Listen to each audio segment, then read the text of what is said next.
నా పేరు కోనేటి హరిణి. రీసెంట్గా నేను డాక్టరేట్ తీసుకున్నాను కాబట్టి డాక్టర్ హరిణి కూడా అంటారు. అండ్ నేను అడ్వకేట్ని కూడా, కంపెనీ లీగల్ అడ్వైజర్ అండ్ కోర్టులో కూడా ప్రాక్టీస్ చేస్తూ ఉంటాను. ఎవరికైనా హెల్ప్ కావాలన్నప్పుడు పేదవాళ్ళకైతే కంపల్సరీ నేను హెల్ప్ చేస్తూ ఉంటాను. సో ఈరోజు బాలకృష్ణ గారి ఏర్పాటు చేసిన వాళ్ళ అమ్మ జ్ఞాపకార్థంతో క్యాన్సర్ హాస్పిటల్ ముందు నా పుట్టినరోజు సందర్భంగా అన్నదానం చేయడం జరిగింది. దాదాపుగా నా స్తోమత తగ్గట్టుగా ఓన్లీ 200 పీపుల్స్కి మాత్రమే నేను చేశాను.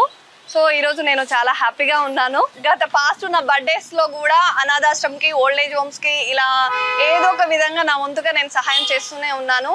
అండ్ ఇంకా పేదవాళ్ళు చదువుకోవడానికి ఇబ్బందిగా ఉన్న పిల్లల్ని కూడా స్కూళ్ళల్లో, గవర్నమెంట్ స్కూళ్ళల్లో మాట్లాడిపించి వాళ్ళని కూడా జాయిన్ చేపిస్తాను.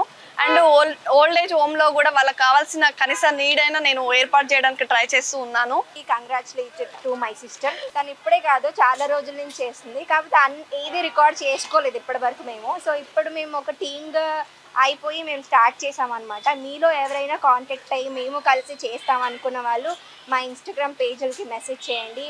నా యూట్యూబ్ ఛానల్ కూడా సపోర్ట్ చేయండి. అండ్ నేను కొంతమందికి తెలిసే ఉంటా మనుతో ముచ్చట్లని నా ఛానల్ ఉంది. నా ఛానల్లో కూడా వీడియో పెడతా, అందరూ చూడండి. అండ్ ఇలాంటి చిన్న చిన్న విషయాలకు మీరు అందరూ మమ్మల్ని సపోర్ట్ చేయాలి. మా హరిణి అక్క స్టార్ట్ చేసింది, మేము దీంతో కొంచెం ఇంకా ముందుకు వెళ్ళాలని, 200 పీపుల్ కాస్త 2000 పీపుల్ అవ్వాలని మేము మనస్ఫూర్తిగా కోరుకుంటున్నాం. మీరు మాతో కలిసి ఇలా ఫుడ్ డొనేషన్, కాకపోతే పేదవాళ్ళకి అండ్ చదువులేని పిల్లలకి చదువు చెప్పించాలనుకున్నాం, డబ్బులున్న దాతలు ముందుకు వచ్చి సాయం చేయాల్సిందిగా మేము కోరుకుంటున్నాం. Thank you.